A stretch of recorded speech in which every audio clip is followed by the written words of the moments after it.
Hello hey guys, welcome to today's the Hindu analysis. आज जो है न्यूज़पेपर का एनालिसिस करेंगे और इसमें जो भी इंपॉर्टेंट न्यूज़ और जो एडिटोरियल आए हुए हैं उसके बारे में चर्चा करेंगे, उसको डिस्कस करेंगे। देखते हैं इसमें आज कौन कौन सा इंपॉर्टेंट न्यूज़ या फिर एडिटोरियल आया हुआ है। और आज देखिएगा, सबसे पहले जो ये न्यूज़ है जो हमने कल भी डिस्कस की थी, मैक्सिमम न्यूज़ ऐसी हैं जो हमने कल डिस्कस की थी या फिर परसों के न्यूज़पेपर में डिस्कस की थी, तो उनको बार बार डिस्कस नहीं करेंगे ताकि आपका टाइम सेव हो, है ना। तो नंबर 1 न्यूज़ तो यही है कि जहांगीरपुर में जो जहांगीरपुरी में जो डिमोलिशन चल रही थी, वहाँ पे शोभा यात्रा निकल रही थी, वहाँ पे अटैक हुआ, कुछ ऐसी चीज़ें हुई, तो उसके बाद में वहाँ पे डिमोलिशन जो ड्राइव है वो चलने लगी। लेकिन सुप्रीम कोर्ट ने बोला स्टेटस को ऑर्डर वहाँ पे रखा है। स्टेटस को ऑर्डर का मतलब क्या होता है, बस सिर्फ इतना ही यहाँ पे मैं आपको बताना चाहूँगा कि करंट जो सिचुएशन थी वहाँ पे उसी तरह से उसको प्रसिस्ट करने दो, फिर हम बाद में देखते हैं, इसको केस को लगाओ, केस को देखते हैं, अगर हुआ तो हम जो भी कार्रवाई बनती है वो हम यहाँ पे करने की कोशिश करेंगे। नंबर 2, यहाँ पे उन्होंने बोला कि जो तुषार मेहता जो कि सॉलिसिटर जनरल है, उन्होंने बोला कि भाई ये तो कोई प्रॉब्लम क्रिएट नहीं कर रही सरकार या फिर कोई भी प्रॉब्लम नहीं पहुंचाना चाह रही उनको, लेकिन हाँ जो इलीगल वेल से वहाँ पे बैठे हैं तो उनको वहाँ से निकालने की कोशिश की जा रही है। और नंबर 2, फिर सुप्रीम कोर्ट ने बोला कि अगर उनको निकालना है तो आपको क्या बुलडोज़र की ज़रूरत है। तो ये कुछ चीज़ें बोली जा रही हैं, तो ये चीज़ आपने यहाँ पे याद रखनी है। नंबर 2 जो आज की न्यूज़ है, ये आपको एक पिक्चर दिख रही है कि फर्स्ट ब्रिटिश प्राइम मिनिस्टर बने हैं ये बोरिस जॉनसन, जिन्होंने गांधी आश्रम एट साबरमती को विजिट किया है। ठीक है, तो ये चीज़ आपने यहाँ पे क्या करनी है, याद रखनी है। और साबरमती आश्रम के लिए मैंने कल एक हमने वीडियो अपलोड किया और वो वीडियो है related to March current affair. वहाँ पे डांडी मार्च के बारे में प्रॉपर दिया हुआ है, तो आपने उस न्यूज़ को एक बार देखना है। उसमें मेंस पर्सपेक्टिव से दिया हुआ है कि सॉल्ट को ही क्यों उन्होंने सिलेक्ट किया था जब हम 1930 के सिविल डिसोबीडियंस मूवमेंट की तरफ जा रहे थे। ठीक है जी। फिर नंबर 3 जो आज की न्यूज़ है वो है Maldives ban India out campaign. देखिए ये है क्या, पहली चीज़ तो एक वहाँ पे जो गवर्नमेंट है, पहले तो आप ये याद रखो कि वहाँ का जो प्रेसिडेंट है वो है सोली, SOLIH, सोली। ठीक है जी। अब इनके खिलाफ कोई ना कोई तो ऑब्वियसली ओपोजिशन होगी। अब ये जो ओपोजिशन है वो क्या कर रही है, वो बोलती है कि जो आइलैंड है उस पे इंडियन मिलिट्री की प्रेजेंस है। अब उस चीज़ को देखते हुए आपने क्या बोलना है, मतलब जो वहाँ की ओपोजिशन है वो बोल रही है कि जो प्रेसिडेंट सोली हैं वो पपेट की तरह काम करता है न्यू दिल्ली के, जैसे इंडिया बोलता है वैसे ही वो काम कर देता है। और इस वजह से एक कैंपेन वहाँ पे चलाया जा रहा है जिसका नाम है India out campaign, which is funded, और वी कैन से कि फंडेड या फिर सपोर्टेड बाय दी जो वहाँ की ओपोजिशन है, by the opposition of the ये मालदीव्स। ठीक है जी। तो यहाँ पे जो अभी ये प्रेसिडेंट है इब्राहिम मोहम्मद सोली है ना, जो प्रेसिडेंट है करंटली, उन्होंने ये वाले कैंपेन को बैन किया और उन्होंने बोला कि ये जो कैंपेन है, ठीक है, कहते हैं कि आप सबको एक डेमोक्रेटिक वैल्यूज़ दी हुई हैं, फुल एक्सटेंट तक वैल्यूज़ हैं जिसमें freedom of speech and expression है, लेकिन इस तरह की अगर हम हरकतें करेंगे तो जो हमारी रिलेशन है इंडिया के साथ में या किसी भी कंट्री के साथ में वो ख़राब होते दिखाई देंगे। ठीक है, तो ये यहाँ पे बोला जा रहा है। यहाँ पे एक बार आप लोकेशन चेक कर लो मालदीव्स की। आपको पता है कि इधर वाली साइड पे हमारा जो, अगर ये मैं इंडिया की बात करूं तो ये ईस्टर्न साइड हो गया, ये वेस्टर्न साइड हो गया, तो वेस्टर्न वाली साइड पे हमारे क्या आ जाता है, मालदीव्स आ जाता है। अगर हम मालदीव्स की बात करते हैं तो आपने एक चीज़ जो याद रखनी है वो यही है यहाँ पे कि जो इक्वेटर के सबसे नज़दीक इनका आइलैंड है वो है हुवाधू अटोल। ठीक है, तो बस इतना याद रखोगे आप। और अगर किसी ने पूछा कि मालदीव्स के नज़दीक सी कौन सा है, लकादिवे सी। ठीक है, लकादिवे सी है। और अगर वो पूछा जाता है कि भाई नदरन मोस्ट कौन सा है, तो ये रहा हवांधी पोलू अटोल। ठीक है, लेकिन आपको ये याद रखना है हुवाधू अटोल जो कि नियर टू है इक्वेटर। इस तरह के क्वेश्चन हमें देखने को मिलते हैं और इसमें और कुछ खास बहुत इंपॉर्टेंट नहीं है। तो मैप ये हो गया और अगली न्यूज़ की तरफ बढ़ते हैं। आज के न्यूज़पेपर में कम ही इंपॉर्टेंट न्यूज़ आई हुई, चलिए अगली न्यूज़ की तरफ बढ़ेंगे। अगली जो न्यूज़ है वो है related to Kerala survey stone laying sparks protest. ये भी हम बहुत बार डिस्कस कर चुके हैं। ठीक है जी, जिसमें हमने देखा कि एक प्रोजेक्ट है जिसका नाम है सिल्वर लाइन प्रोजेक्ट। तो सिल्वर लाइन प्रोजेक्ट मैंने कल भी आपको बस शायद से हमने डिस्कस किया था, वो है क्या। इसमें हमने यहाँ से नदरन जो डिस्ट्रिक्ट है केरला का, उसको सदर्न डिस्ट्रिक्ट मतलब कसारगोड से तिरुवनंतपुरम तक जोड़ना है और एक हाई स्पीड रेल जो लाइन है वो डालनी है। जिसकी maximum speed 200 kilometre per hour होएगी। डिस्ट्रिक्ट्स कवर होंगे 11, स्टेशन 10 आएंगे और 529 किलोमीटर का एरिया रहेगा। अब इसका प्रोटेस्ट क्यों हो रहा है? क्योंकि कुछ इन्वायरमेंटलिस्ट है वो बोल रहे हैं कि भाई यहाँ पे जो ट्रीज़ है या फिर कुछ और जो चीज़ें हैं वो बहुत ज़्यादा की जाएंगी, जिसकी वजह से प्रॉब्लम क्रिएट हो सकती है। तो यहाँ पे फास्ट एक्सेसिबिलिटी हो जाएगी, टूरिज़्म को बढ़ावा मिलेगा, परमानेंट अपॉर्चुनिटी मिलेगी, जॉब अपॉर्चुनिटीज़ जो कि 11,000 है। लेकिन इस चीज़ को वहाँ पे क्या बोला जा रहा है कि कंसर्न है। कौन कौन सा कंसर्न है? इन्वायरमेंटल और सोशो इकोनॉमिक बेनिफिट्स यहाँ पे लिखा हुआ, पहले बेनिफिट्स देखते हैं। Decongestion of raw traffic, air quality improve होएगी, ग्रीन हाउस गैस एमिशन कम होएगा, लोअर नॉइस होएगी, मिनिमल लैंड रिक्वायरमेंट। लेकिन वही है कि कुछ ना कुछ डेवलपमेंट के लिए कुछ ना कुछ तो हमें किसी न किसी चीज़ को तो करना ही पड़ेगा। तो इस वजह से यहाँ पे प्रॉब्लम क्रिएट की जा रही है। चलिए नेक्स्ट न्यूज़ की तरफ बढ़ते हैं। जो नेक्स्ट न्यूज़ है वो बहुत ही इंपॉर्टेंट एडिटोरियल है और ये लिखा किसने? हमारे ex prime minister Manmohan Singh ji ने लिखा है। बहुत ही इंपॉर्टेंट एडिटोरियल, बड़े अच्छे वे से लिखा है, तो उसको समझने की कोशिश करते हैं। सबसे पहली बात उन्होंने बोला कि I have been deeply saddened. ठीक है, किस वजह से वो सैड है ये हमें पता होना चाहिए कि उसका सबसे बड़ा जो रीज़न है कि कन्फ्लिक्ट और जो वायलेंस हो रही है यूक्रेन में। और वो कहते हैं कि न्यूक्लियर जो हथियार है, न्यूक्लियर थ्रेट की बातें हो रही हैं, तो वो एक बड़ी कहते हैं कि मुझे इन चीज़ों ने बड़ा सैड किया, बड़ा रिग्रेटेबल और अवॉइडेबल जो है सिचुएशन है। क्योंकि लॉस है जो वो किसका होता है? ह्यूमन, जो नॉर्मल इंसान है उनका लॉस हो रहा है। किसी भी कंट्री के जो हमारी गवर्नमेंट है उसका लॉस नहीं हो रहा है इसमें। और नंबर 2 यहाँ पे बोला, as Mahatma Gandhi nation India must be committed and relentless pursuit of peace and non-violence both at home and in the world। घर पे भी और पूरे वर्ल्ड में भी हम तो यही बोलते हैं कि भाई पीस और सिक्योरिटी बनी रहे सबकी।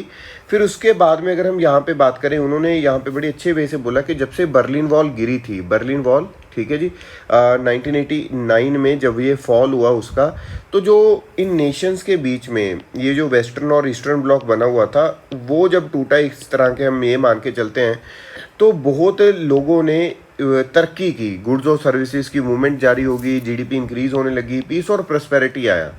लेकिन ये अगर उस चीज़ के लिए पीस और प्रॉस्पेरिटी आया था, अगर ये रशिया यूक्रेन कन्फ्लिक्ट हो रही है तो ब्लॉकेड होने लाजमी है। तो ब्लॉकेड से जो प्रॉब्लम आएंगी वो भी इसी चीज़ के कारण से आएंगी।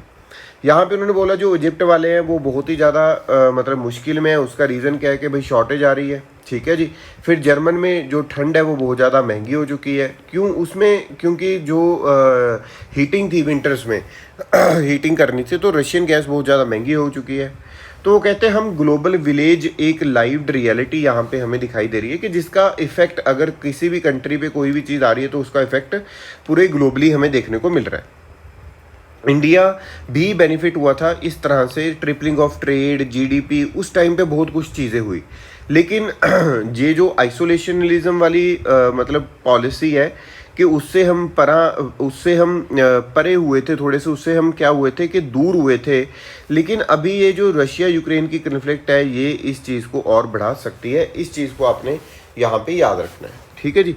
फिर आगे अगर हम बात करते हैं अ ट्रेड अपॉर्चुनिटी कि पहले क्या होता था कोल्ड वॉर में, है ना, कोल्ड वॉर में क्या था कि India pursued a prudent foreign policy of non alignment, और ट्रेड भी थी जो वो small part of India's economy थी।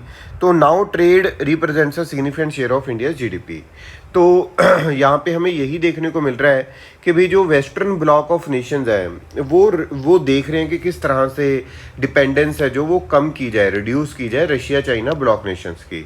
और यहाँ पे एक जो चीज़ हमें देखने को मिल रही है, इंडिया एक पीस लविंग डेमोक्रेसी है जिसको इस वे से काम करना चाहिए कि भाई रशिया यूक्रेन की अगर वहाँ पे कन्फ्लिक्ट है उसको सॉल्व करवाने में काम करना चाहिए। और अभी हम आइसोलेशन की पॉलिसी या फिर एक कंट्री की तरफ पॉलिसी नहीं बना सकते, क्योंकि हमें इस चीज़ का बेनिफिट भी लेना है कि किस तरह से हम ट्रेड इंक्रीज कर सकते हैं। यहाँ पे needed ties on either side, ठीक है जी। एक साइड पे वो टाइज करने की वो बात की जा रही है कि किसकी साइड लेनी है। यहाँ पे एक्सटर्नल जो सेक्टर है हमारा बहुत ज़्यादा ग्रो कर रहा है, लेकिन ये जो अपॉर्चुनिटी है इस चीज़ को एक अच्छे वे से कैरी ऑन करना चाहिए इंडिया को, ताकि जो भी चीज़ें हैं, जो भी जगह है, जो भी चीज़ है, इसको आगे बढ़ाया जा सके। सो इंडिया एक ऐसी पॉलिसी यहाँ पे चाहता है जो कि ट्रेड को भी इंक्रीज करे, जो कि वहाँ पे एक ये भी मैसेज दे के चले कि इंडिया हमेशा क्या करता है कि पीस लविंग डेमोक्रेसी की तरफ हम बात करते हैं। यह बाद में लास्ट में कंक्लूजन यहाँ पे क्या बोला गया है, social harmony is must. Social harmony is must का मतलब है कि India's best interest to balance the current geo economic equilibrium. It is also imperative for India to maintain its domestic social equilibrium. आपने देखा होगा कि अगर हमने पहली न्यूज़ पढ़ी थी जहांगीरपुरी की, ठीक है, तो उस तरह की जो चीज़ें हैं उसको हमें देखना चाहिए, सोशल हार्मनी बना के रखनी चाहिए, यहाँ पे ये बात की जा रही है।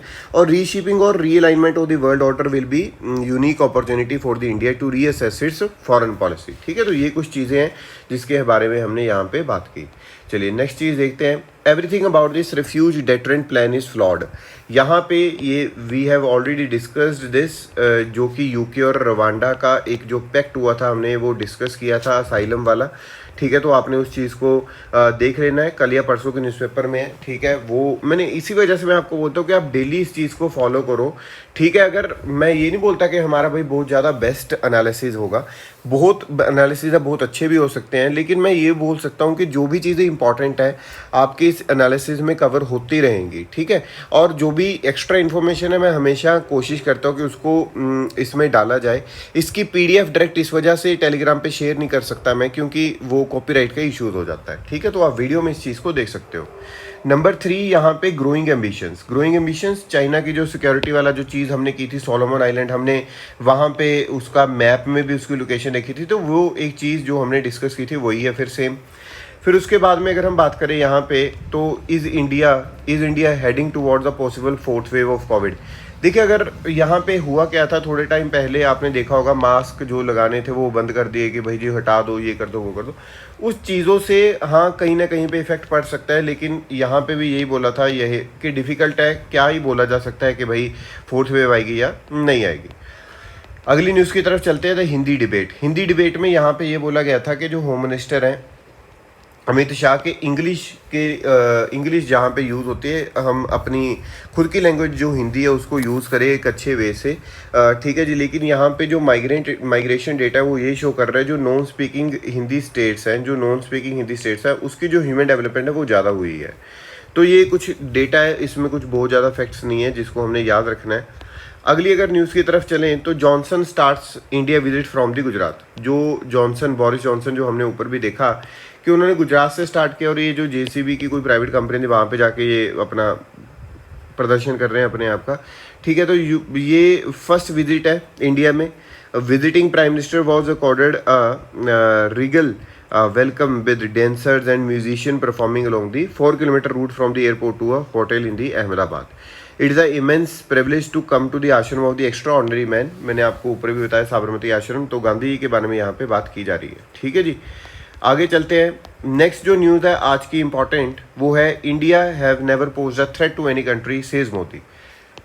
ये वही बात है कि जब हम बात करते होते थे कि भाई ब्रिटिशर्स हैं यहाँ पे, ब्रिटिशर्स हैं, तो उस टाइम पे गांधी ने एक चीज़ बोली थी कि जिस इंटेंशन से ब्रिटिशर्स यहाँ पे आके कैप्चर करना चाह रहे हैं या फिर काम कर रहे हैं, अगर उसी इंटेंशन से इंडिया काम करने लग जाए या कैप्चर करना स्टार्ट कर दे, तो उन्होंने बोला था कि हर एक जगह पे इंडिया का ही झंडा होएगा, है ना।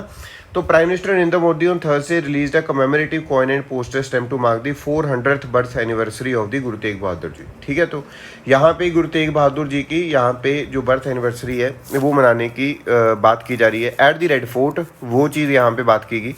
और प्राइम मिनिस्टर ने बोला यहाँ पे कि red fort had witnessed many events in history including the Martin of the Guru Tegh Bahadur, obviously. ठीक है जी, गुरु तेग बहादुर जी को एग्जीक्यूट कर दिया गया था चांदनी चौक पे, और while the orders for his B heading was issued from the red fort से ऑर्डर दिया गया था चांदनी चौक में, वो उनको जो है एग्जीक्यूट किया गया था।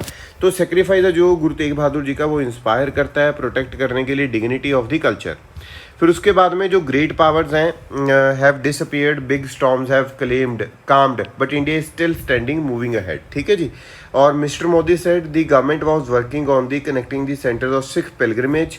ही said India had never posed a threat to any country और society and even today India thought about the welfare of the whole world. ठीक है जी, तो चलिए नेक्स्ट न्यूज़ की तरफ चलते हैं। गुरु तेग बहादुर जी के लिए भी मैंने कुछ एक्स्ट्रा इन्फॉर्मेशन बताई हुई है, आपने न्यूज़पेपर में देखना परसों वाले में। गडकरी अर्जी आपने देखा होगा, कई वीडियोस ऐसी आई कि जिसमें हमने देखने को मिला कि भाई जो आग है वो लग जा रही है किसमें, ईवी में, इलेक्ट्रिक व्हीकल्स में। तो उसको गडकरी ने अर्ज किया है वॉलंटरली आप वापस बुलाओ और उसको देखो कि भाई एक्सप्लोजन हो क्यों रहे हैं। यहाँ पे नीति आयोग ने बोला कि टारगेट करना चाहिए EV with the battery swapping policy. Battery swapping policy क्या होता है कि जिसमें क्या होगा कि जो डिस्चार्ज बैटरी है उसको एक्सचेंज किया जाए चार्ज बैटरी के साथ में, ये बैटरी स्वापिंग पॉलिसी है। इस चीज़ को आपने याद रखना है। सो आज के न्यूज़पेपर में कुछ खास बहुत ज़्यादा नहीं था, ठीक है जी। बिना मतलब से यहाँ पे मैं बहुत इसको देखो ना, इसको चाहे 1 घंटे चाहे 1.5 घंटे का बना लो न्यूज़पेपर को, लेकिन उसमें ये है कि कोई बेनिफिट नहीं है, क्योंकि आज के न्यूज़पेपर में कुछ खास नहीं था। तो कल से जो है, कल से तो क्या कि कल वाले न्यूज़पेपर के लिए को देखने के लिए आप हमारा जो चैनल है वो सब्सक्राइब कर सकते हैं। Thank you.